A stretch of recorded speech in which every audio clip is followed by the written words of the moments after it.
Um, there you go. Okay, so our presenter this evening about the eBird review process, a peek behind the curtain, is Patrick Belardo. Patrick's been active in the birding community for over 25 years. He has volunteered as an eBird reviewer since the early days of eBird. He's also a volunteer associate naturalist for New Jersey Audubon Society, a past editor of New Jersey Birds, a former Christmas bird count compiler, and he participates every year in the World Series of Birding. So, Patrick, it's all yours. Thank you. Do you guys see the slide view, like full slide? Yeah, Not the with slide. the about me. We see the notes too. Oh, you see the other one. Okay, hold on. You'll go see my notes. Okay, and everybody remember to mute. Right. Now you should see the slideshow view. You have to click on that. It didn't swap it? Yeah. Hold on. No. Hold on. It usually works. 1 sec. Sorry for technical difficulties. I went through this last week. Yeah, I just did the. You don't want to see my talking to my boss. Hold on. Heck. Let's try this one more time.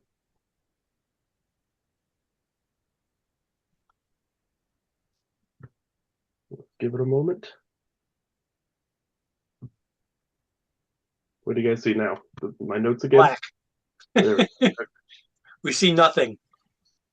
Still nothing? Now we see exactly what we saw before. The not my notes. Okay. The slide with the notes. Yeah, that's interesting. Okay, give me 1 second. You don't want to see my notes. Okay, hold on. Sorry. Let me just share. Let me just stop sharing and reshare again.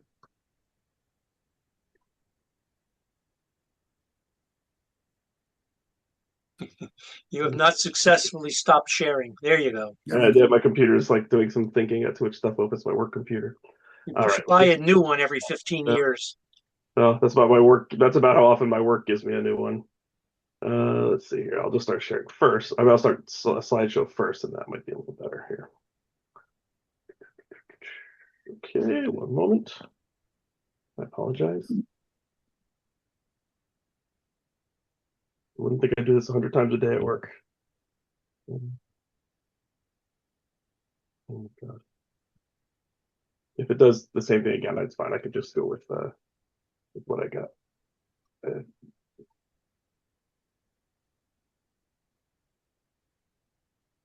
Okay. Is that any better? There we go. Perfect. Okay, perfect. All right. Thank you. Look, a little finessing. All right. So,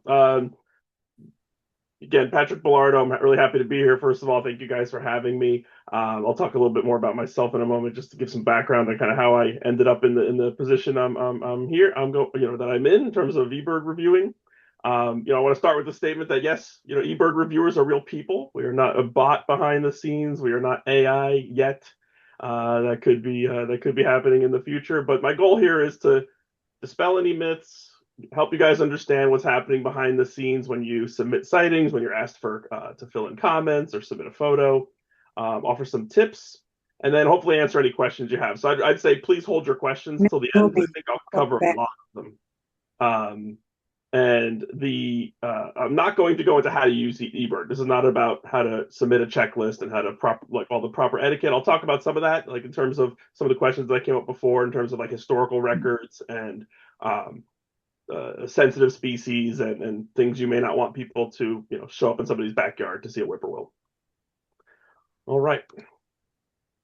So a little bit more about me. I'm a New Jersey boy. I live in Piscataway, Middlesex County.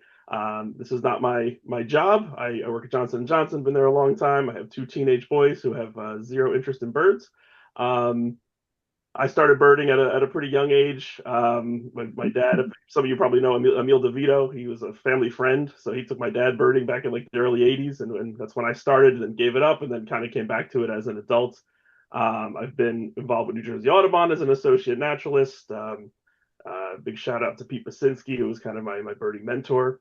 I've been a participant in the World Series of Birding. Usually I do the Middlesex County. I think we've done that about 15 years now with my team. And as Donna mentioned, I've done CBC, Piedmont surveys. I've kind of become a county birder in Middlesex here. Once I had kids, it's kind of started staying local. And, when it comes to like the lister mentality, that's the list I really kind of care about. So how did I get involved with eBird? Like, what's the criteria?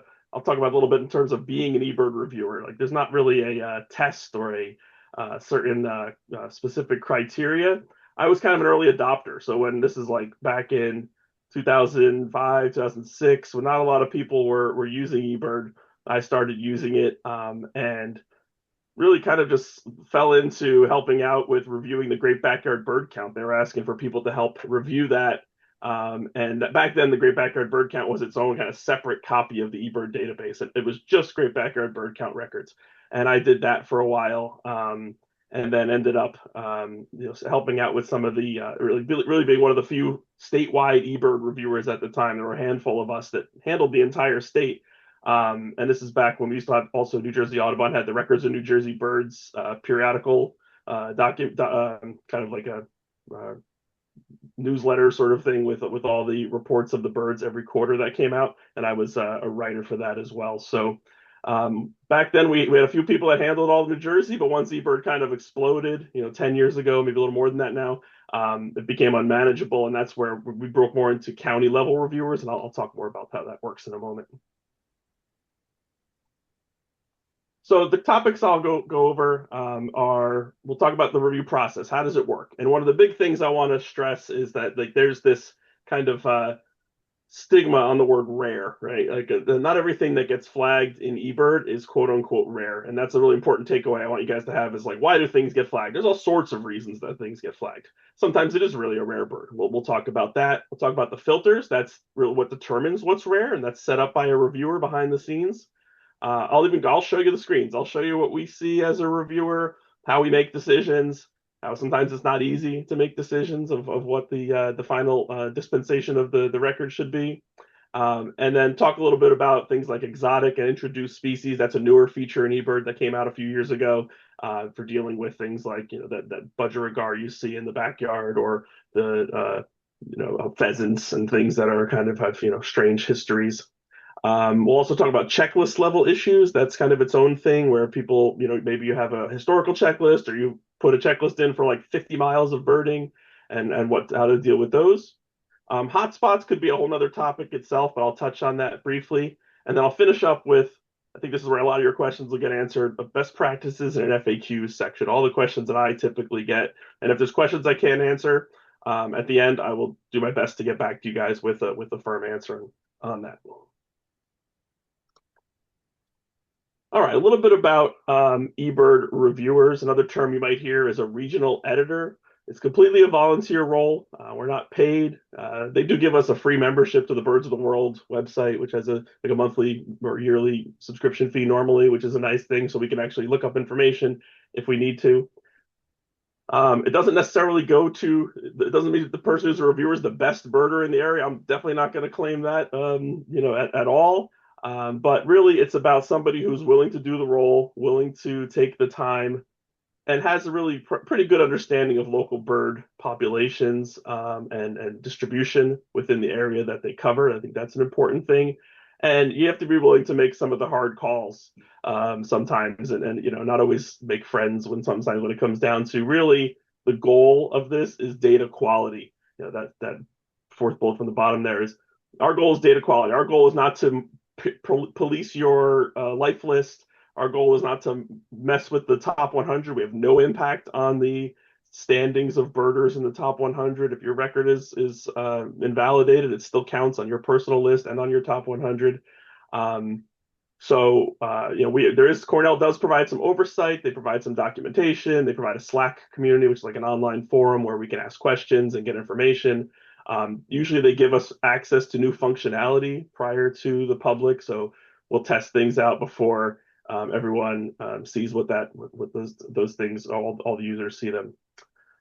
We are not the Bird Records Committee, so there's a link right there to the New Jersey Bird Records Committee. That is an organization that is a volunteer group of expert birders in New Jersey who decide on what things go on the official checklist of New Jersey birds, what records are accepted and not accepted as official records. We do try to keep the eBird records in sync with that. It's not always easy, but and I'll touch on that in a bit. In New Jersey, we have 1 to 2 reviewers per county. There's some overlap. Some people handle multiple counties. And we have some people with statewide access just to help out other counties, but typically we stick within our own counties. As I mentioned, mine's Middlesex.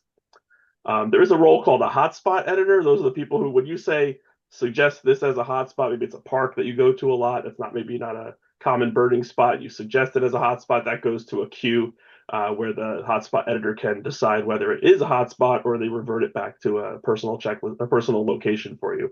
It's a separate security role in eBird from the reviewer role, but most people have both roles. It's easier to do both than separating out those two roles.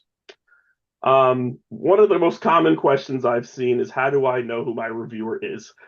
It's not public information. They don't publish a list, good, bad, or indifferent. I think there's some privacy concerns. There are stories of people getting pretty angry with their eBird reviewers for different reasons. And so I think there's some concerns with that. If you don't know who your eBird reviewer is, I mean, ask around. It's usually fairly known. It's not secret by any means. It's just not widely published information. Or, put in a really weird record and somebody will probably contact you. So that's just a little bit about the reviewer process. Again, it's really a volunteer role. It's about having, the people who typically have these roles have a good reputation, and do have experience. Usually, there are a lot of people who spend a lot of time birding locally, so they understand what's there and what's expected in their area. But again, I want to reiterate, the goal is data quality, keeping junk and garbage data out of eBird, whether it's bad sightings, bad identifications. It's, there's a lot. We could spend a whole meeting talking about data quality and the type of data that goes in eBird unreviewed. That's a whole different topic that I won't broach today. But there are, there's certainly things that slip by the reviewers because it's just impossible to keep up with. All right, so I'm going to go into a lot more detail on this, but this is kind of the high level process that exists. So it starts with you entering a sighting, right? Most people these days use an app, the eBird app on their phones, or you could enter it on your desktop. Your sighting is matched to a location, a county. In New Jersey, everything is based on county. Some countries have different designations of how the eBird filters are set up, and I'll cover that in a few minutes. But in New Jersey, everything is set up at a county level, and I'll talk in a little while about why that's problematic and how that makes the whole eBird review process challenging. So when you open your checklist, that is a checklist of birds expected in that county on that calendar day. So what's today, April 8th or 9th? So it's the birds that the eBird reviewer has determined are expected on that day. And I'll talk about that in a moment. And so as you're entering sightings, if you enter something that is not on that checklist in your app, it's going to be flagged, and you're going to be asked to provide more comments. And the other situation is if you enter a high count. So let's say you enter 500 Carolina wrens, right? The filters are set up with a certain count threshold. It may say you can only report 20 Carolina wrens on a single checklist, meaning you birded like the morning at Garrett, right? Even 20 Carolina wrens is pretty high count for any one location. You put 500, it's going to be flagged and say, did you really see 500, or did you maybe see 5 and you typed 2 zeros by mistake or something like that? I'm going to talk about all those scenarios where sightings get flagged. That there's quite a lot of different scenarios, and this is where people get confused the most with the eBird review process and maybe question things like, why am I being asked to enter comments? There's a lot of reasons. So this is where you're asked to enter comments. So please do enter comments. Enter a description of what you saw. In the green bush isn't helpful. Flew over isn't helpful. Some kind of comments that let the eBird reviewer know that you identified this bird using some kind of field marks to identify it. Yeah, photos, even better. Great. Put photos, audio recordings, all the type of any kind of media you have is fantastic. Really helps support the sighting and makes our lives much easier to just easily review things. And then it gets put in a review queue. I'll show you what that review queue looks like. And then we make a decision on whether we confirm the sighting, unconfirm the sighting, meaning it's hidden from the public output, or we might request more information, which does happen quite often. So that's high level, the process. Your checklist comes up, you check off your birds as you're birding, you enter something that's not on that list or a high count, you're going to get asked to add the additional comments. So what is rare? This is, I put it in quotes again because it's a word we like to throw around a lot as birders. We love rare birds and rare sightings and chasing rare birds. It's a lot of fun. But within the eBird ecosystem, it can get a little confusing. So and this there's something that they've introduced in recent years that's made it even more confusing. So as I mentioned, everything starts with this pre-filtered list. So here's a copy of a screenshot of the app, and you'll see these little circles or half circles next to the sightings. This they call these rarity indicators, and they are based on a formula, basically a math formula of sightings over a 3-week time period. So it looks at minus a week and a half plus a week and a half from the day you're doing the birding, and it looks over the last 10 years within a 20 by 20 kilometer square. If there are less than 25 checklists in that time period in that area, it's going to look at a larger area. And then it's going to put a dot next to the species. There's going to be no dot, meaning it's common and it appears on more than 6%, greater than or equal 6% of those checklists in that time period. The half circle is less than 6%, and the red dot is unreported or on no checklists in that time period. It doesn't mean it's not going to be flagged, like, because it's on the checklist. You see it in your app, not going to ask you for more information. So this is where things get confusing. Like my app says, Muscovy duck domestic type is rare. Well, it is rare because it's unreported. It's in their definition, it's unreported in that area for that 3-week time period based on the number of checklists that have been submitted. So this is one of those things that eBird added to help make birders understand what they might see or might not see in a given day at a given location. But it's also caused a lot of confusion of how things get flagged and not flagged. So just wanted to point that out. The filters that control what goes on the checklist and what requires comments are a different thing, which I'll talk about in a moment. All right, so did you find a rare bird? Maybe. Let's see. Here's some scenarios. Reasons your sighting might be flagged. And I like to use the word flagged. Flagged means you're being asked to provide more documentation for the sighting. So I have this kind of fox sparrow example here. Reason your sighting is flagged. It's a migrant that has arrived a few days early or has stayed a few days later than usual. So you see a fox sparrow on April 15th, right? That's kind of borderline when fox sparrows tend to leave New Jersey. Your county, you guys are a little farther north, maybe it's a little later date, but it may get flagged because the filter is set that after April 13th is the last date you could expect to see a fox sparrow in Essex County. We have, like I said, these filters, and I'll show you, they're set up by day. So there's always going to be birds don't know, right? They're going to stay late. Birds will stay late. Birds will arrive early in their migration patterns, and that just sometimes causes things to get flagged with the way eBird is designed. You have an out-of-season bird, a fox sparrow in the middle of the summer. That's a nice sighting. We don't really have fox sparrows in the summer in New Jersey, so that's going to be flagged and ask for more information. You have an unusual high count. I mentioned this before. It's an expected species. Fox sparrow is not unusual in February, but if you report 100, that's a lot of fox sparrows, right? So that would be flagged typically. You have a subspecies or a subspecies group that is not typically found in our area. So you report a sooty fox sparrow, which is not the one we have here in New Jersey. You report a subspecies that Cornell doesn't ask us to track. So again, as a reviewer, we determine which subspecies get included on the checklist and which ones do not. Cornell has provided a list of the ones they typically want to track. We don't include every subspecies of every bird. So there are some birders out there who really like to report subspecies, hoping for that, split someday maybe. And, those would also get flagged and be asked for more information. And then there's this concept of the SPA, the species designations. There's these broad categories. There's hawk SPA, duck SPA. There's even bird SPA. We don't have all of those. There's so many, right? We don't include every single option on a typical checklist because it just gets to be too long, confusing for new birders. We try to keep things simple. So something like passerine SPA, eagle SPA may not be on the checklist. And if you report that, you can type it in and add eagle SPA to your checklist. It will get flagged, and you just say, well, I saw a big bird, I can't be sure it wasn't a golden eagle or a bald eagle, so I just put eagle SPA. It's probably going to get approved. It's just that it's not part of the normal checklist and types of birds that we ask to be reported. And then there's this situation where you have a bird with like a limited population within an area. Maybe it's not that hard to identify. Maybe it's not that hard to find if you're in the right place. This one, an example I would use for this one is in my county, grasshopper sparrow. Right? There's grasshopper sparrows all over parts of New Jersey in the right habitat in the summer breeding. But in Middlesex County, there's like one place you can see a grasshopper sparrow, and that's it. And so we tend to flag those.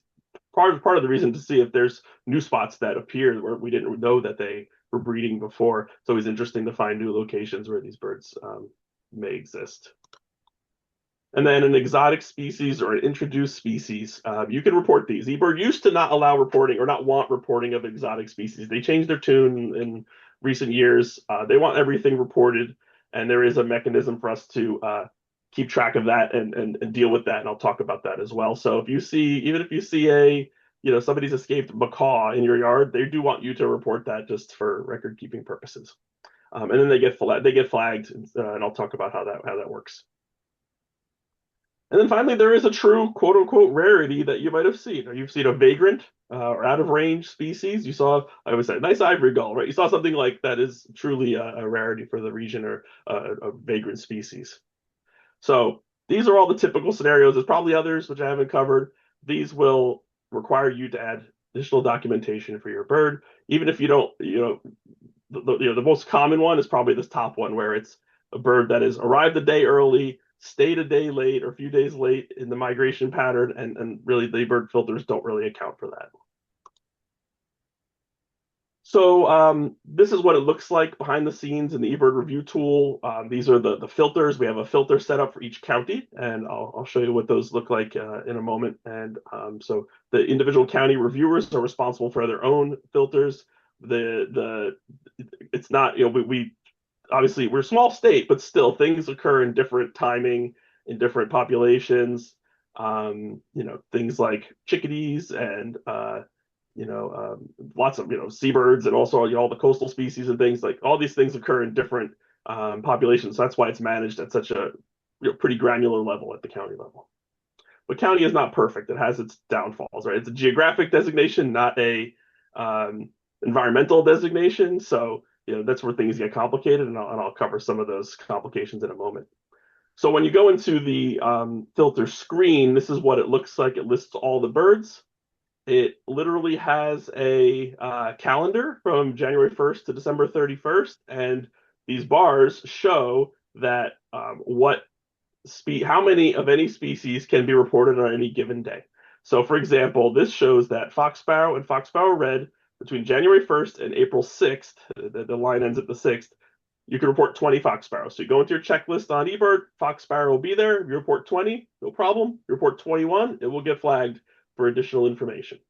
You report one on April 7th, it will get flagged because it is, according to this, the way the filter is set up, it is a late species. I mean, we could, put one from April 7th to April 9th, or two from April 7th to April 9th, one from April 9th to April 10th. It's very complicated to be that granular with the filters. And then again, looking over to the right on October 28th, you can start reporting them again. You see one on October 27th, in the grand scheme of things, not a big deal, but eBird again will flag it because it's not set up. It's set up as a 0 for that time period between April 7th and October 27th. Anything with the 0 across the board is something that'll be flagged year round. We're trying to think what else I wanted to mention here. So this is where some of the county situations come into play, where it gets complicated. So I live in Middlesex County. I do eBird review for Middlesex County. We have Carolina chickadees and we have black-capped chickadees. Where the line is right now pretty much a mystery to the world. It needs probably some additional study. It used to be like around New Brunswick, the dividing line between Carolina and black-capped chickadee. So on every checklist, you can report in Middlesex County from southern Middlesex County, like Plainsboro, up to Carteret. You can report Carolina chickadees, or you can report black-capped chickadees, and they're not flagged. I could go to the extreme and flag them all and make people justify, but I wouldn't want to do that to, kind of try to apply the filters with a beginner's birder experience in mind, and not always catering to the hardcore birders. So that's one thing that makes things complicated. Another example, this also applies to Middlesex County, bird like boat-tailed grackle. Boat-tailed grackles, they're all over the coast in the summer. There's in South Amboy and down into Lawrence Harbor, there's boat-tailed grackles, even up into the Raritan River. But if you're in East Brunswick, or in South Plainfield, where I grew up, there's no boat-tailed grackles typically, right? So that would be a very rare sighting. But again, the filters are not built that way to control that. So I'd either have to flag them for everybody, or I have to make it available, and then periodically I have to go in and look at all the boat-tailed grackle sightings and see if anyone reported one in their backyard, because it happens. And then they get unless I look at every single checklist, which I try to do but don't always do, they get missed, right? So those are some of the things that are challenging. You could report a black scoter in your backyard, and eBird will not flag it, right? Because it's on the coast, it's okay in the winter, and again, the eBird doesn't know that you're reporting from a place where there's no black scoters, as long as you're within the county border where black scoter is able to be reported. So it's a little complicated. This is the best system they have. I don't know if they have anything coming better than this. It's gotten better over the years. It used to be not as granular. It was by month for a long time, and now it's by more by obviously down to the specific day. We tune these over time. I am one who I take a lot of feedback from birders in my county that give me a lot of great info on tweaking dates, especially arrival dates of warblers and things. And we have debates about things like, should an Iceland gull be flagged? There's places in Middlesex County we can pretty easily see an Iceland gull in winter, but gulls are hard, right? So we try to make it applicable to both the hobby birders and the beginner birders as well.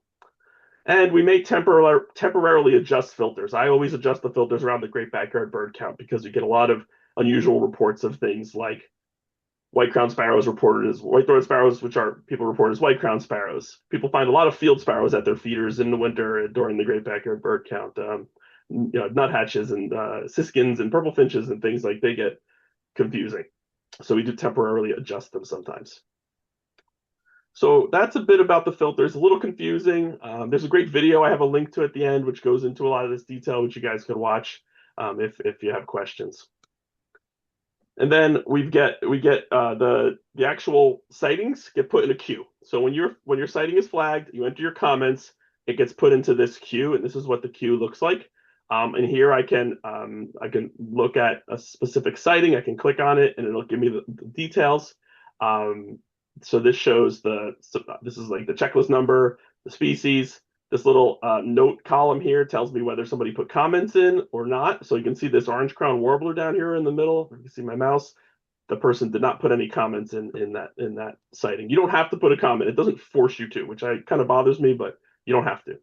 And then you can see this one has a photo. It's got the little camera icon. There's a little musical note icon if it has a recording, vocal recording. And then I've hidden the usernames here, but then where's the location where they saw it, county, and then the decision, whether it's, all these typically say unconfirmed, but let's say deferred, which means that you asked for more information and put off the final review.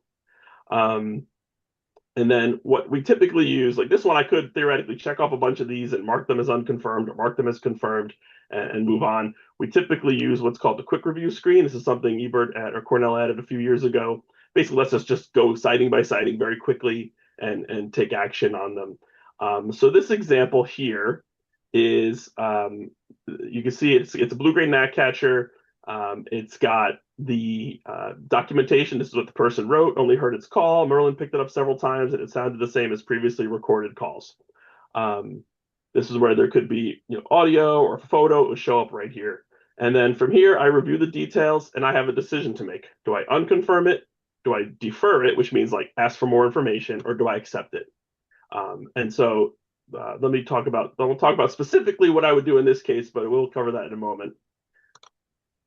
So you have different options, right? So this is the unconfirm options that are, these are the defer options that are available. So if I want to ask for more information, this is going to do that for me. It's going to send a kind of a boilerplate email, depending on which of these selections I choose. I have an opportunity to edit it a little bit, but there is like boilerplate template text that I can't edit that Cornell provides. So if I pick documentation inadequate, it's going to send the person an email, and it's going to say, hey, what you saw is an unusual sighting. Please add more details to your sighting. And then we'll take a look at it again. The person clicks on it. a link, they can then edit their citing to add more details, and then it comes back in my queue. Media ID question, that's if maybe you uploaded a photo that's incorrectly identified. Those have become less and less now that eBird has integrated Merlin identification into the submission of a record. So when you submit a photo, sometimes things would happen, like people would accidentally put a great egret in or maybe not accidentally, but a great egret with a snowy egret, or just sometimes they put the wrong photo in the wrong citing just by mistake. And that eBird, that Merlin integration has helped avoid those kind of user errors, so which has been nice. But there are still things that get submitted with incorrect identifications. This blue-gray gnatcatcher, I'd probably select this third one. Merlin ID documentation inadequate. The person told me they use Merlin. The policy of eBird is that you can't just rely on Merlin sightings. You need to have confirmation that it is what you saw. This one's a little bit vague. The person says sounds like previous bird calls they made. This one's kind of borderline. This is where it gets a little challenging to decide what is the right call to make. But that one would send them an email explaining why Merlin, you need to have additional information other than just relying on Merlin, which is a big problem right now with a lot of eBird submissions. I'm just going to keep moving along here because this time's getting eaten up pretty quick. So observer error covers a lot of different things. Sometimes it's just they pick the wrong species by mistake. That happens sometimes. They pick just a species next to it on the checklist just by mistake, and you can kind of pick up that it's not the right one. Species misidentified or taxonomic issue. Sometimes they may pick a subspecies or something that is not correct for their citing. So all of these options require the person to look at their email and respond in some way back to me as the reviewer. They know it comes from me. It's got my name on it. I think one of my biggest problems these days is I think a lot of people use email a lot less. So there's quite a few of these I've sent out over the last few years I get no response to, and I'll typically wait a week or two, probably 2 weeks. If I get no response, I'll just invalidate the citing. Here's what the emails look like. So this one is, as I mentioned, this is the one for the blue-gray gnatcatcher. I can update the message. I can add some stuff where this blue box is, but I can't change the words that are at the top and bottom. So imagining some of you probably have seen these emails before.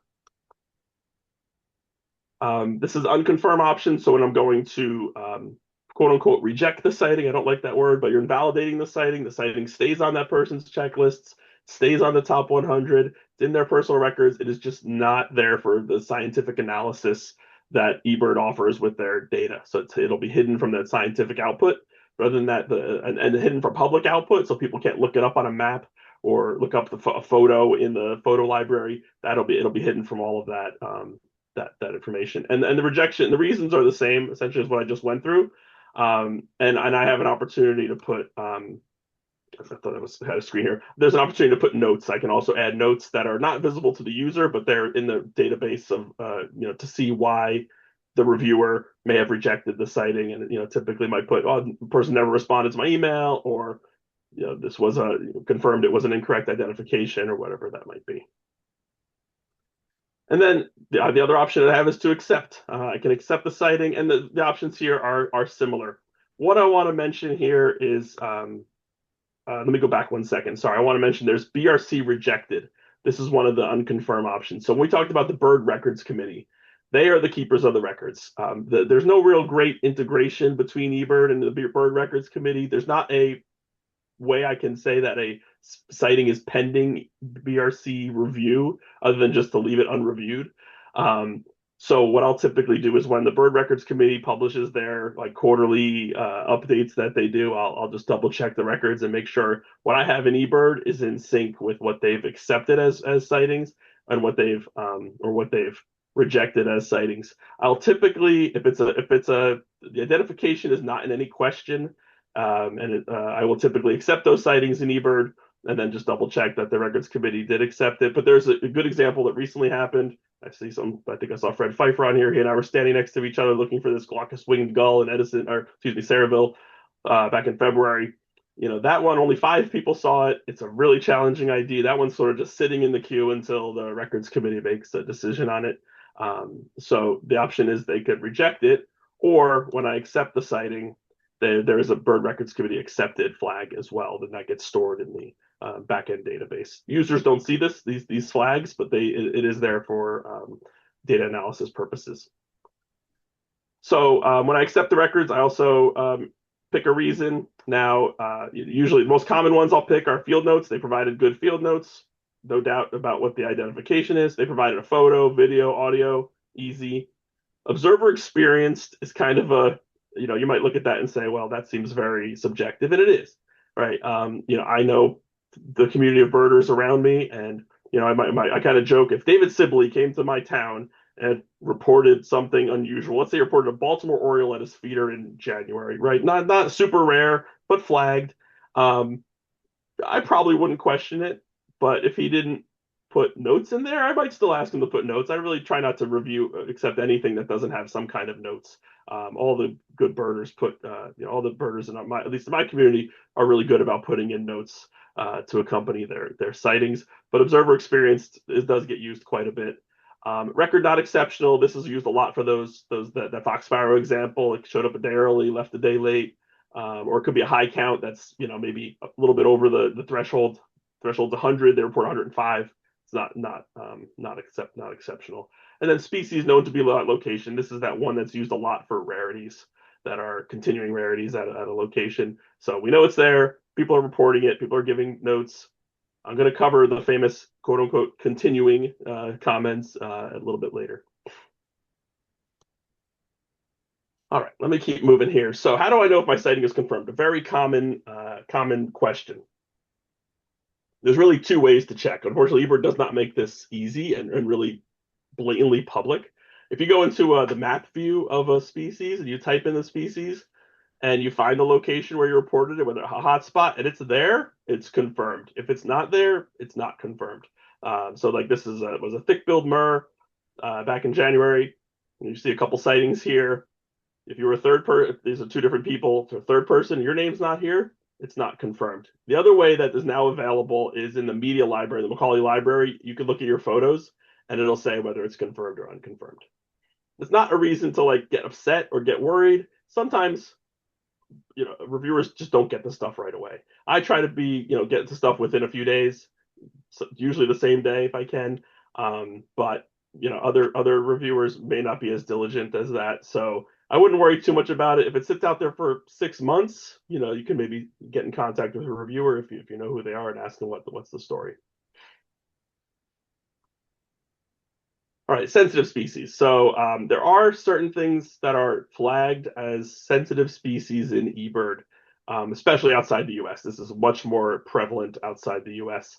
And these are things that are really at risk of human capture, killing, really significant disturbance, really small populations. There's lots of things that go into this. And these are hidden from the eBird output so the public can't see them and go whatever they want to do with that information. Something like painted bunting in Florida, I believe, is a sensitive species. People collect them for the pet trade. In New Jersey, we have long-eared owl and we have gyrfalcon, which are considered sensitive species in New Jersey. So this is just something to keep in mind. And this kind of works also for the whippoorwill situation we talked before. So some things to keep in mind if you are going to report these kinds of species or anything you think is sensitive, right? This is like, there's a lot of species you may consider sensitive, like a snowy owl or something you don't want people to harass that is not technically a sensitive species by eBird definition. So if you wanted to keep people, kind of hide a checklist, there is a way to truly hide the checklist, but best practices are just wait a while, right? Wait a month, report it, put in the report later. Add them back to your checklist later. You can do the opposite, kind of just go put your checklist out there, and then in a month, go and add that sensitive species back to your checklist. You cannot provide explicit coordinates. You can put a marker that's kind of far away but nearby enough. You can report at the county or state level. And you should be able to put a city as well, like the whole town. I believe you can still do that in eBird, and that will automatically hide your checklist. I'll talk about that in a minute in terms of checklist flags, but it will also hide the sighting. Make it more difficult for people to see where the sighting is. And then when you submit a checklist, you can go back in the checklist, and there's a hide this checklist option, but it is live for a brief moment, so just something to keep in mind. There's a sensitive species list in this link. You guys will get a PDF of this presentation. And I can tell from personal experience, I had on April 1st of 2020, peak COVID time, a Harris's sparrow show up in my yard. And I had some friends come over and see it. And I didn't want people coming over because of the situation with COVID. So I put a marker like 100 yards behind my house, not even like 50 yards behind my house, and not far enough because then there's a road behind my house. And I came out the next morning and there were like 10 birders standing on the street behind my house. And I was kind of, and then let them come over and see the bird. But, you got to be careful with what you advertise. People will show up. Hidden checklists, this is what I just talked about. You can flag a checklist and hide from eBird output. This is after you submit the checklist and on the web version. So on your desktop, on a computer, you can go in and hide the checklist. I don't think you could do this from the app. So this will hide it completely from public output. It's not available for scientific data. It's not accounted for in, you can set your own account to hide things from recent visits, eBird alerts, top 100. Those are all like personal account settings you have to do. But that is an option there for you to do that. Recommend that you maybe unhide it at a later date so that the data is available there for scientific purposes, unless truly you really need it hidden for some security reason or privacy reasons. Exotic and introduced species. So this is a new feature that eBird added maybe 3 years ago at this point, maybe more, a way to better categorize exotic species. So they fall into 3 categories. So there's naturalized, which is like a starling, a house sparrow, things that are exotic populations, but they're now self-sustaining. They breed, they're persistent, they're not being artificially maintained. These pretty much quote unquote count on your list, right? These count in official eBird totals and have been accepted by eBird regional bird committees, like monk parakeets in New Jersey is a good example. Then there's provisional. So this is things that are maybe a small population of exotic species that are breeding in the wild. They've been around for a few years. They're not yet naturalized. Maybe there's a rarity of uncertain provenance, has some natural vagrancy, but it's not necessarily considered to be a wild existing sighting. So that's where, typically eBird would defer to the records committees to say if like a rare sighting is an uncertain provenance. One example, there's these black-throated magpie jays out in California that are building a population, so they're provisional, but they could get converted to naturalized. So behind the scenes, similar to how we have the filters, there are settings based on dates for these different designations. So for example, the let me talk about escapee, and I'll cover that in a second. And then there's escapee. This is your budgie. This is your escaped hunting stock, a chucker in your backyard. Those kinds of things get flagged as an escapee. Now, things like a ring-necked pheasant in New Jersey. This is a species that was a naturalized population for probably the whole state, right? Throughout many, many decades.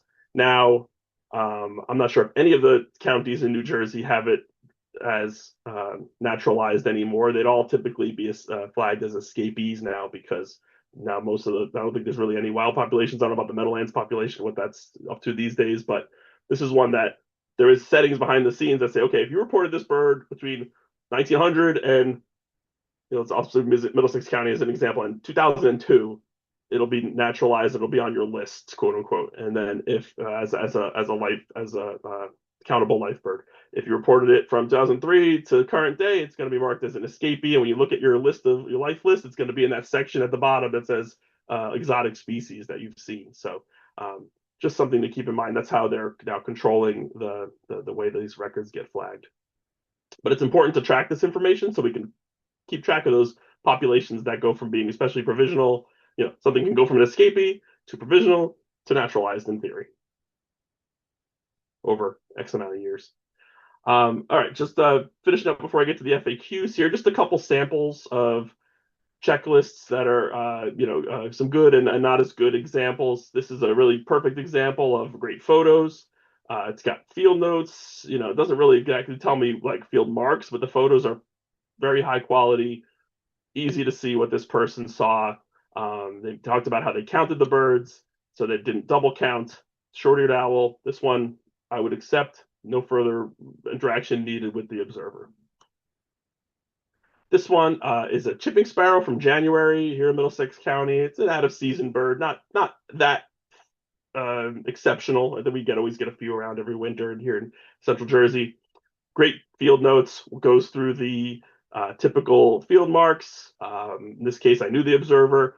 Sometimes it's hard to separate a good documentation from somebody who looked at a field guide and typed in what was in the field guide. I mean, that's not an easy thing to discern. That's where I think sometimes it's getting to know the birders in your area as a reviewer helps as well.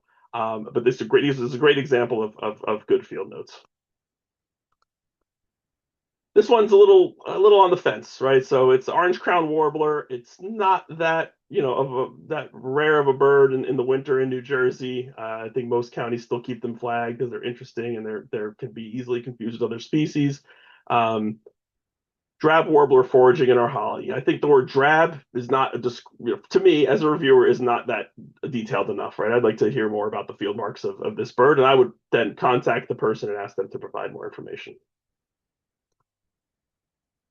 You might see this one a lot, right? Got photo, right? Please, if you got photo, please come back and put photo because we get this, and sometimes these sit out there for months with no photo. So please do be sure to add these photos back in because I can't do anything with it until you actually add the photo because it might be a green wing teal, it might be a mallard, who knows what it's going to be.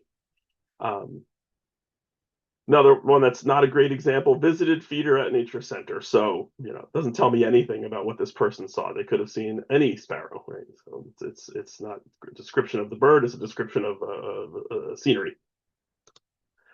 This is a haiku box, which is like a recording device that you plug in your yard and listens to the birds and identifies them for you, sort of like Merlin.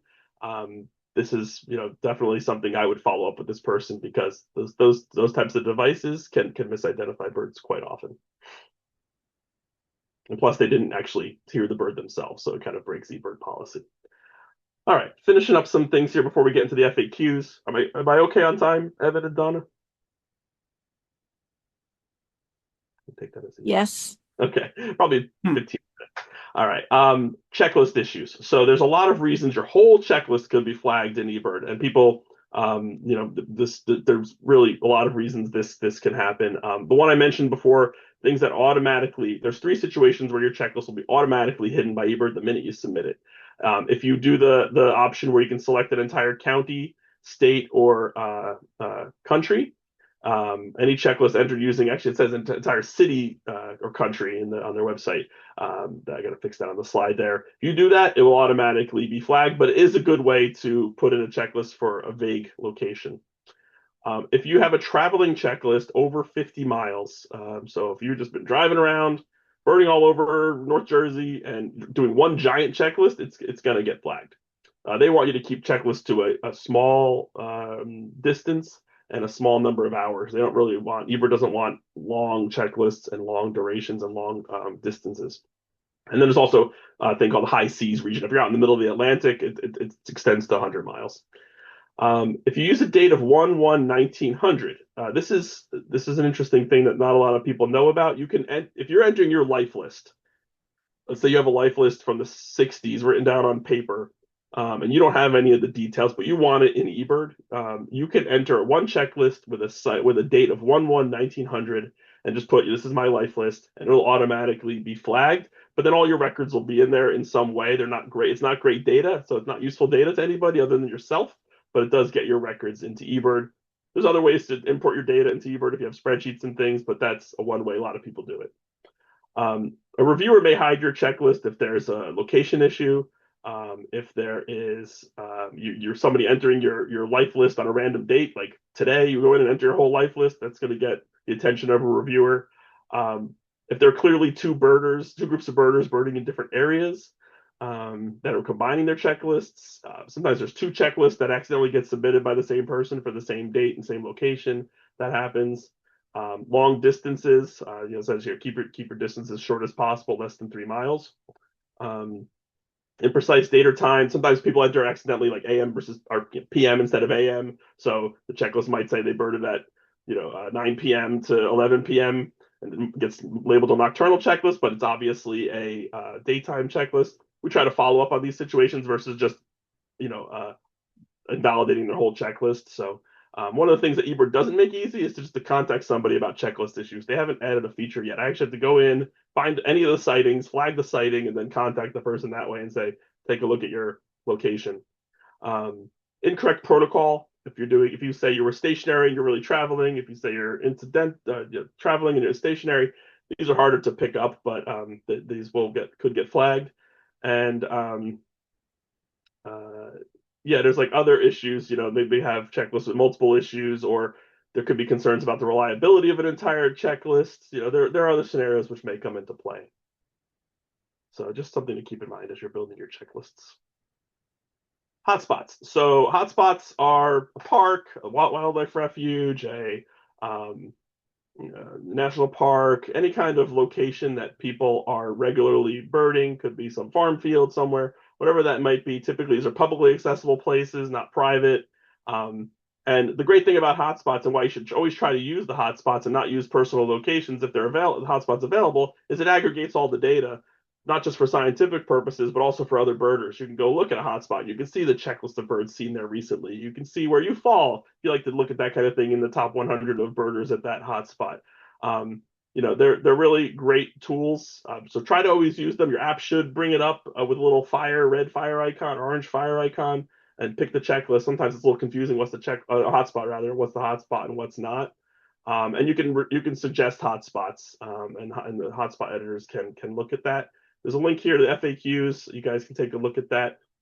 Coming very soon, I think it's the end of this month or early May, is they're finally adding in the description pages for hotspots. It's going to be kind of like a Wikipedia type thing where you can go into a hotspot and you can see authored instructions on how to bird that location, directions, parking, bathrooms, whatever might be important.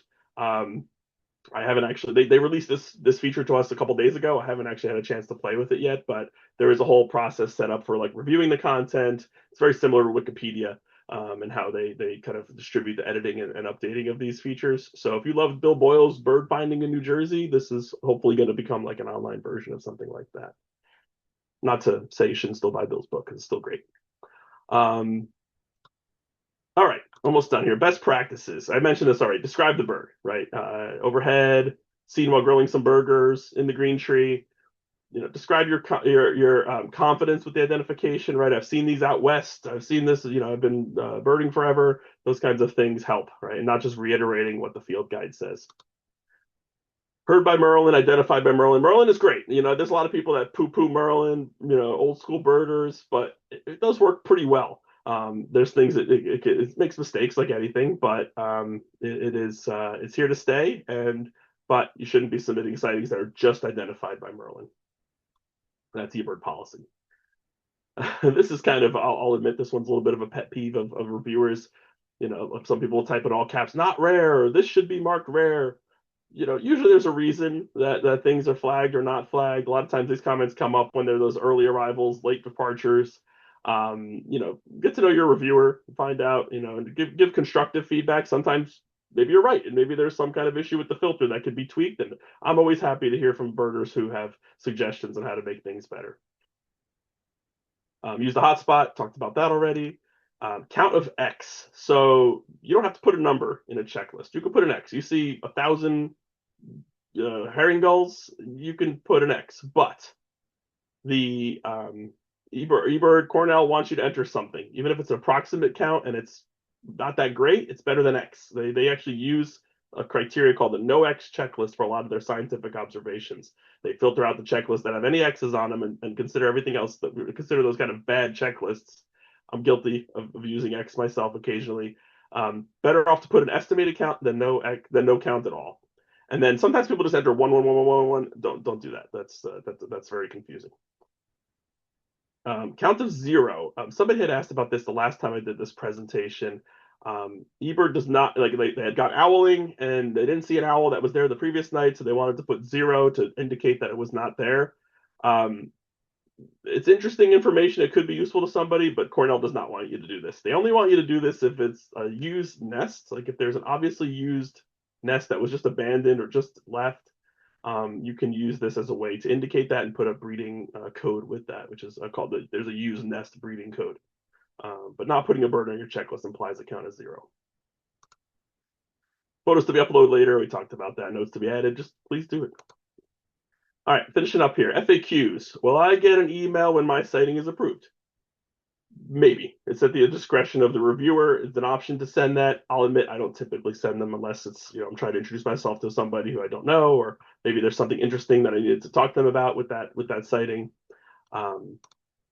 Do reviewers approve their own records? We are encouraged not to, but we technically can, right? So if I see a rare bird in my neighborhood, I can put that in, and I'll typically maybe ask another reviewer to review it, depending on what it is. Do reviewers have inside info on rare birds? We really don't. We don't know about a flag sighting any sooner than you do. I set some alerts to alert me every hour of rare sightings just so I can keep on top of my review queue, but you can do that too. So it's not a situation where that we have any kind of inside information. Sometimes in the situation where a homeowner may report a rare bird at their feeder, I kind of become the connection to that person, and whether or not I'll be talking to them, and sometimes they'll say, well, Patrick, you can come and just confirm the sighting, and I don't want 100 people in my backyard. That kind of thing has happened, so that's probably an exception to the rule, but typically don't have any kind of special info. Can I just put continuing for a rare bird, right? Something stayed for 2 weeks, some kind of rarity. For eBird policy, this is actually okay. If you look at their policies, they don't mind when people say continuing. I prefer that you put some notes so that at least we know that you saw the bird that we're talking about. It's just the best practice. Can a reviewer change my data? No, we cannot do anything to your data, only to unconfirm or confirm a sighting. I can't add a species to your checklist. I can't update the time. I can't see your GPS route. Nobody can see that. And again, we have no impact on the top 100, with the exception of exotic species designations, where we can flag things as exotic species, which don't count on the top 100. Can a user be banned for eBird? It has happened. Not anybody that in my area, but it has happened. Cornell has policies for appropriate use of the tool. There's a whole process to go through with Cornell to blacklist somebody, so to speak. It happens on very rare occasions, and it requires a lot of evidence and a lot of proof. Something we really hope we never have to do. I mean, it's birding, it's eBird. People need to relax. And then a couple more questions here, and then I'll finish up. What if I see an error in eBird? So for photos, if you've submitted greater than 100 checklists in a calendar year, you are given the ability to flag photo errors. So if you're in the photo, looking at a photo of a checklist, and it's a Sharpshin hawk labeled as a Cooper's hawk, those things get missed by reviewers sometimes because neither of those are flagged typically during the time when they're both around, and it'll then get put in my queue, and you can put notes to say, hey, this is a Sharpie, not a Cooper's hawk.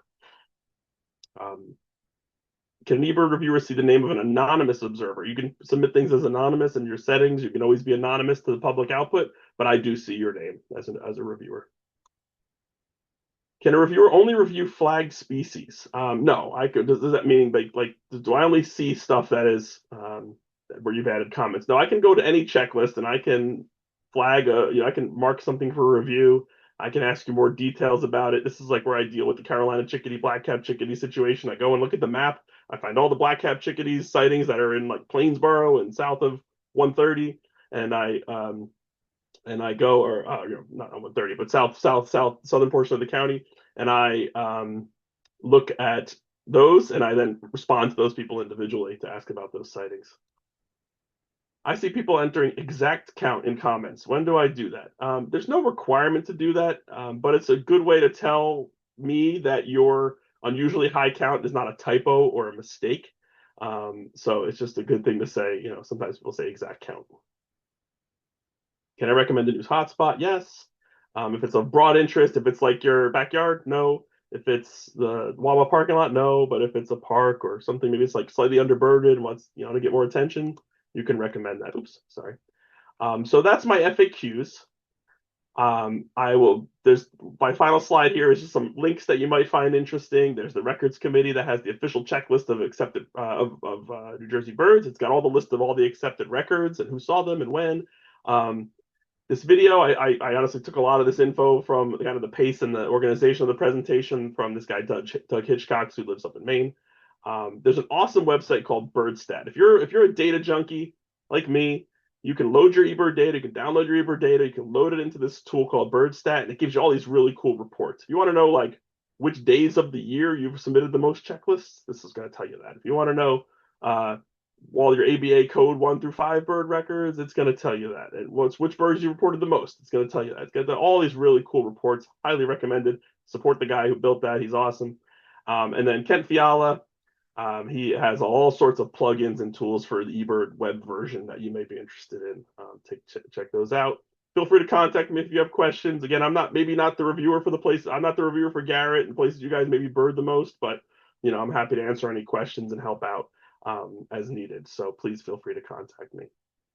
So now I'm losing my voice, and I will stop for any other questions or any questions, things I didn't cover, or questions you had about whatever. I'm happy to answer.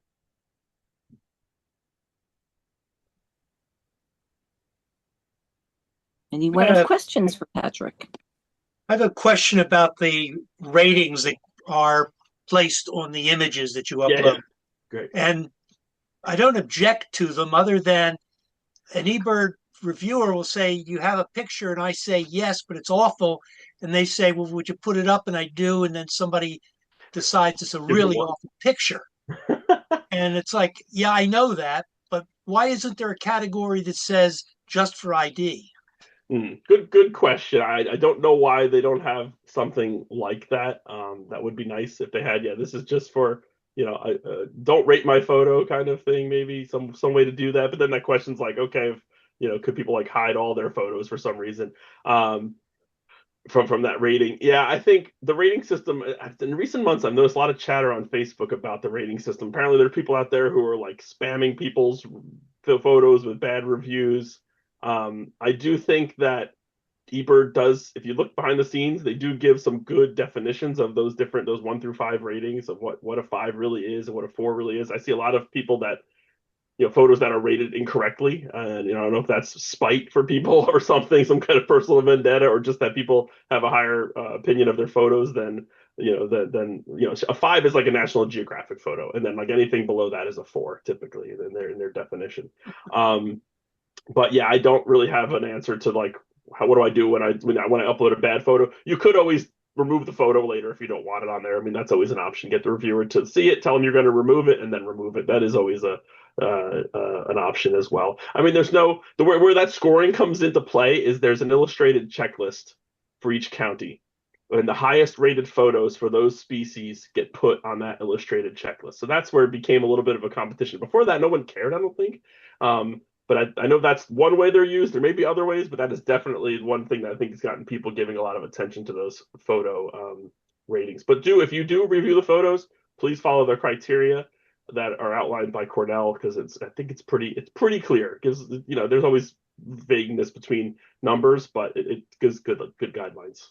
I have to say, I've been blessedly ignorant of this piece of eBird, and I was never aware that people are rating photos, and probably happy, because a lot of times they'll throw up a screenshot, just as an ID to show the ID. I'm not putting up my best pictures. Right. And there are lots of rules for like so photos. I'm and blessedly oblivious to the huge numbers of insults I probably have received. Yeah, Rick, you don't know have a who lot of reviewed your twos. photos. Yeah, you don't know who reviewed them, but there are people somehow like, I don't know. There's ways they find out. I see a couple hands up. Benny, I think yours was up first. Go ahead. Thanks. Great presentation. You can unshare and we can Oh, sure. Yeah, I can see you guys a little better. we can see you better. So I have a bunch of questions. I do want to enter my historic records. I have this fantasy that I'm going to be able to do that. Okay. And I do have dates. What I don't have is times or any of that. Yeah. There's a document on Cornell's website somewhere. If you send me an email, I could probably find it about how to format your data for uploading, and if you don't have all that information available, you could do like incidental checklists for all those dates with a time, like a standard time, but you probably want to coordinate with your reviewer to invalidate those checklists too. It's a little messy. The easiest way, if you're good with Excel, the easiest way is to put everything in a spreadsheet and import it, but that requires some handy Excel skills. But yeah, I think there are some guidelines out there about what to do if you have the date but no time, but you still have to have a location too. So you have to match it up to like a hotspot name, So you're either manually going in and putting all these checklists or doing it in a spreadsheet, but then it has to match up like verbatim with the names of the hotspots and the dates and formatting and things. So it's not Okay, easy to that should be interesting. Yeah. Here are my other two questions. So I add a lot of incidental lists because Mhm. I go walking, I have no binoculars, and I Yeah. hear things. Are those is that worthwhile to do? Is that used? I can't say for sure how all the scientific data is used. I know they put a lot of um, credence in the complete checklists, right? That is a definitely something that eBird Cornell cares a lot more about is complete checklists than incomplete or incidental checklists. So for your own personal records, it's there's no Right. reason Okay. not to do it. But yeah, I think from a scientific standpoint, you're certainly not putting in the most high quality data.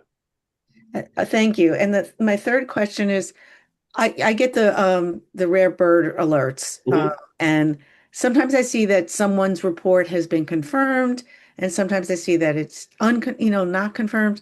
Yeah. What does that mean? That just means that the reviewer has taken action on it and accepted it. So they just may not, sometimes, especially when there's like a rarity that has like 100 people going to see it, you don't get to them all. And sometimes their eBird alert gets generated before the person gets a chance to confirm it. So, and then when it's those like rarities that have get seen by a lot of people, those rare alerts pick like they don't show every single one. They won't show 100 records. They'll show like 15 or 10. It's like it like randomly chooses them. It seems so. Sometimes it's just the way the reviewer hasn't gotten to yet. But unconfirmed absolutely means that a reviewer has not looked at it yet and done anything, or they may have looked at it but they haven't made a decision. They may have asked the person for more information or some other. They just may have be busy and haven't gotten to it yet. Thanks. Yep. Rick, right? Patrick, thank you. That was really, really good. You know, I did this for a long time and I still learned stuff from you tonight, so I Thank appreciate it. Just one quick comment about the photo situation. you. When eBird first started allowing the upload of photos, one of the ulterior motivations, as it were, was to make available more images to train the early Merlin identification programs. And so those ratings were originally meant to answer the question, is this the kind of photo that a computer could look at and gain useful identification information from? That's what the ratings were about, and I think they still are. Right, I forestall getting bad, so to speak, ratings from other eBird users by rating my own photos as soon as I put them up. right. If it's a bad photo, I give it a 1. If it's a good photo, I give it a 4. And if it's a photo that I think a computer could learn something from, I'll give it a 5. And that happens about, twice every 2 years, that sort of thing. Yeah, But smart. Get ahead of the curve. yeah, these aren't intended as ratings of the quality of the photo so much as they are the informational value. But a question for you, Patrick. Years and years ago, when eBird first started asking for details in the boxes, age and sex information, we talked a little bit about whether reviewers would assess that information, age and sex. Has anything come of that? I I mean, don't think so. No, I don't really see. what I a don't can of see the. worms, right? But Yeah, I don't. Yeah, I don't see the codes that are used. Like, I don't see any of. I mean, it's there in the. I see it, but like, I can't change it. I don't spend a lot of time looking at it, honestly. Like, a lot of people put. I even saw today, right? White-throated sparrow singing in somebody's yard, New Jersey. Possible breeder, right? Which is probably not, right? Because mm, white-throated sparrows don't breed in Piscataway. But I tend to not spend a lot of time looking at that stuff. And then there's no flag for male, female, mhm. juvenile yet, except for like eagles. I think they still have it for bald eagle. So no, I mean that's something, yeah, certainly raise up to the eBird folks, but I have not heard any discussion of that in recent years. Okay, yeah. Well, again, thank you, and it's really good to see you on a screen at least. Absolutely. See you in person soon, Rick. Barbara Anderson. Hi. Yes. So echoing what was just said, great presentation. This is my first meeting at the Montclair Bird Club, and I am very impressed with your format and the conversation. So from everybody. So first of all, thank you. And then my question on eBird is, does it make any difference as to whether you are entering your observations as you bird or Or later. later? Yes. I think they'd much prefer. So one thing that makes a difference is if you have your app running and you're entering it as you go, it's going to track your distance for you and your time for you. So it makes it a lot easier than trying to figure that out later. And eBird has some specific ways they like to track the distance. They no longer count like doubling back. They count that as like one direction or one length, just the way out. So they much prefer that that you do things in real time, and I think they look at that as also your memory is not as good as your real time interaction. You might argue that you're not paying attention to other birds while you're entering birds in eBird too. So I think the answer I'll give is that they prefer you to do it while it's running. Well, I'll tell you what I typically do, honestly. If it's a short trip, if I'm out for an hour, I will run the eBird app. I will go to my car and I will enter the sightings typically, with best approximate counts of things, because I find it hard to do both. The other thing is you can learn the shorthand, right? There's some you can use like banding codes, or even just like for the one of the trick I like to use is if you type in eBird, if you type, let's say you see 3 blue jays, you type 3. It'll automatically then you can then type in just BLJ, no space. So you can type 3 BLJ and it will pop up blue jay 3 and you hit enter and it'll mark 3 blue jays. That's kind of a quick shorthand way to enter species. You can even type 3 blue and it'll come up bluebird, blue jay. Just pick the one you want and it'll automatically add the count. And even if you do that, then 10 minutes later you do see 10 more blue jays. You type in 10 BLJA and hit enter. It'll make it 13 blue jays. So it'll automatically aggregate the totals together. Try that. It's like kind of a shorter way to quicker add things, so you're not so much paying attention to scrolling through and finding the species that you find. But bottom line, I would say do it while you have the phone there, if battery life isn't an issue or other things. So Yeah, I think I do a combination. I do I always track where I'm walking or where I'm driving. I always track that, but I just didn't know whether I need to enter it kind of as I'm walking. yeah, it doesn't matter if you're entering the birds as you're walking. I don't think they don't know like when you enter the species. If you stop the record track, when you click, you can tap stop checklist. It'll stop the tracking, and then you can enter all the species, and they don't know there's no. Okay, thank you so much. Speaking of which, Patrick, have you heard complaints? I have of eBird finger of people of I would call it carpal tunnel, but like something. Oh, no, I haven't heard that, but like texting thumb kind of thing, right?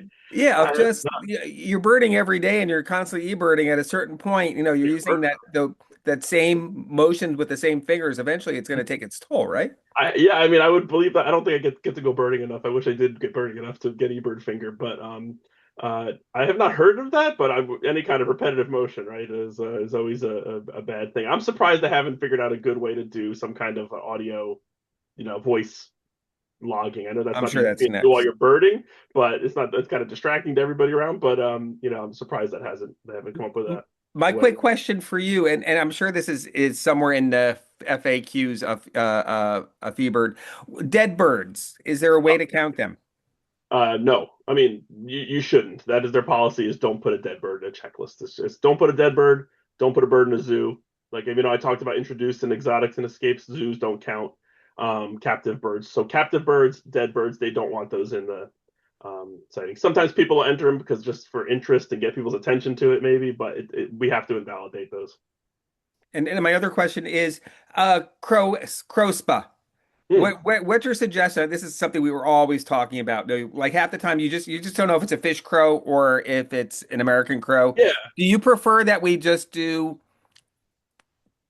So in Middlesex County, what I have is fish crow, American crow, and then there's a selection for fish/American crow. I got rid of crow spud once northwestern crow was eliminated from existence.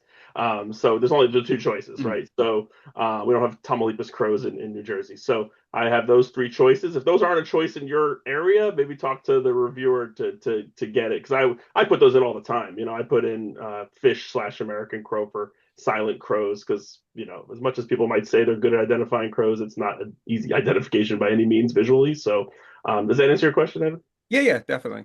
Well, so but if the option is crow spa in your county, that's fine too. I mean, some people still have crow spa as the but yeah, always. Yeah, it was a more always general default question. to If the you're, spa. yeah, if it's a more general, because there's certain birds like that you just don't know, and then you have Yeah, that choice. Are but you yeah, better fine. off being specific, or No, I think you're better off being less specific, just and it's perfectly fine to do that. We try to put a lot of the spas in there, but not all of them. They've asked us to put bird spa in there, which I was like kind of questioning, but people say, well, something flew in front of me and I have no idea what it was, it just flew by, and I want to count that it was there, but I don't see how scientifically valuable that is. But they've asked us to include that in the checklists. So Right, I and have my a last. question. Oh, I'm sorry. Sorry. Oh, No, I I'm thought done. you were done. Go. I have a question. You talked about the long-eared owl. It's protected. sensitive What designation. if an eBird is submitted that has long-eared owl on it, and it has, of course, the hotspot? What happens to that eBird list? How It does it should be. It should. remove the It, hotspot, for it. example? Yeah, it won't show up on. It'll show up as being reported in New Jersey. It won't Okay. show up as being reported at. It shouldn't show up as being reported at. Whatever park. That is up as Garrett, right? It shouldn't show up as being at Garrett. It should just show. It would just show as New Jersey, and you wouldn't see the checklist on the in the like list of checklists, recent checklists. You shouldn't see it on the checklist. You'll see the checklist, but you won't see the bird. Uh, so say there were a long-eared owl at Garrett, Mm. and you have a Garrett list. Um, will the list will show up at Garrett, still at Garrett, but it won't show the long-eared That's owl. my Is that understanding. Another per, you'll see it as the observer, but if Evan goes in and looks at your checklist, they shouldn't see the longer owl on there. so? What was interesting was someone up in the Pacific Northwest had a spotted owl. She was Mhm. part of a tour, and we saw that list. We saw the picture of the spotted owl. Mm. So It may not. I'm um, not sure what this. I mean, I would think that would be marked as a sensitive species in I'm sure they wouldn't. but maybe Yeah. not. Yeah, I don't know. I think it depends. Sensitive species. I mean, I don't deal with that often, so maybe not be as well Mm. as versed. But my understanding is that you shouldn't have been able to see that owl was seen at that particular location. So if you put down that protected, it's okay. Yeah. What I'm wanting to say, what I'm trying to say is, should someone make that mistake and put down a protected species, everything is taken care of anyway, right? As It's long not as it's a out there. sensitive, eBird has designated it a sensitive species. Yeah, Like yeah. yeah, I'm not, like I said, I'm not sure about spotted owl, but again, I think there's like the other side is like I mentioned, like if there's species that you think should be sensitive, you can do the things I mentioned before, like delaying reporting in a different, broader location, that kind of thing. So, yeah, Mm, try to keep people away from harassing them. right. I sort of worry about doing that though, also because say you do it 2 months later. Well, the thing is that barred owl, for example, will probably be back the next Right, year. right. People It's will the go same there thing. anyway. Yeah, So I'd you have rather to use hide it. judgment. Yeah. You could better off hiding it probably in that case. Yeah, Yeah. if there's a location that's like frequented and by the bird potentially, yeah, it's just this is always going to be a problem in eBird. It's a challenge to deal with this situation. Right. So Thank you. Patrick, is that what you do? Do you like a good example is like Bonzol. Most people know that there's traditionally great horned owls a nesting there. So if you just put Bonzol on not a specific spot, the thing is photographers will still come to Bonzol knowing that there's a pair of great horned owls there. So is your suggestion just make that so that on a setting that people can see that and it's not just on your You can checklist? hide the checklist. Yeah, I think in Yeah. that particular location, like you're not affecting the scientific grand scheme of things, by one pair of great horned owls in all of New Jersey, in a spot in New Jersey, but by hiding the checklist, I don't think that's. But you got to convince everyone that goes there to hide the checklist. That's the challenge with eBird, right? You're not going to do that. So unfortunately, the word's gonna get out. It's hard to really keep things truly hidden, and I would, there's rumors, not rumors, but there's stories of duck hunters looking at checklists and finding rare ducks and going and shooting them, and there's all sorts of crazy stories, so unfortunately it's very difficult to police those kinds of things.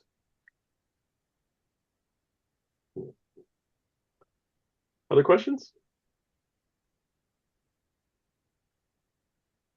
That was chock full of information. Thank you so much, There's Patrick. a lot. Yeah, thank you guys. I was glad, such a great turnout. I'm glad to see some friendly faces as well, people. And I hope I'll try to join you guys, make it up to your area for a trip one of these days and say hi to everybody. Yeah.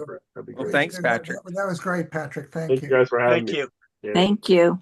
terrific. Thanks. Patrick, Thank you very much. is there one spot near where you live in Piscataway that you suggest that people don't often bird that? Oh, I mean, I don't know if you go out of your way, but I mean, the coast of Middlesex County along Raritan Bay is great. South Amboy, Raritan Bay Waterfront Park, down through Cliffwood Beach is fantastic. Sayreville Marsh in the winter is really good for gulls and raptors. But you guys have the Meadowlands, which is kind of similar. But I think if you're gonna come, I would say go to the coast. It's a good spot. And then if you want to do warblers and things, you guys have Garrett Mountain. It's kind of hard to top. So, but yeah, I'd say the coast here is pretty nice. All right. Well, thank you, Patrick. Thank you guys. That was great. I'll send you the presentation, Evan and Donna. Thank you. The PDF. Thank you guys. All right. Thank you. Thanks. Thank you. All right. I'm going to log off. And a quick reminder about the virtual walk, Sandy. Well, the topic for Thursday a week will be birds and insects, and you can interpret it any way you'd like. I interpreted it as birds or insects, but if you want to have them in the same frame, that is absolutely okay. If you're planning to participate, it would be nice if you let me know, but it isn't necessary. Is that enough information? That's great. And the Zoom link Good. will be going out. It usually goes out 2 to 3 days before the meeting. So you have time to lose it. Actually, that's the deal. Hopefully 2 or 3 days you don't lose it. Okay. All right. Thank Well, you. well, thanks, everybody. Thank you. Good night. Bye. Thank you. Good night. Have a great trip, trailers. Thank you. Good luck in Thank you Florida. all. Thanks. Bye. Okay. Good night. Good night. I shall now end it for all of us. Thanks, Sandy.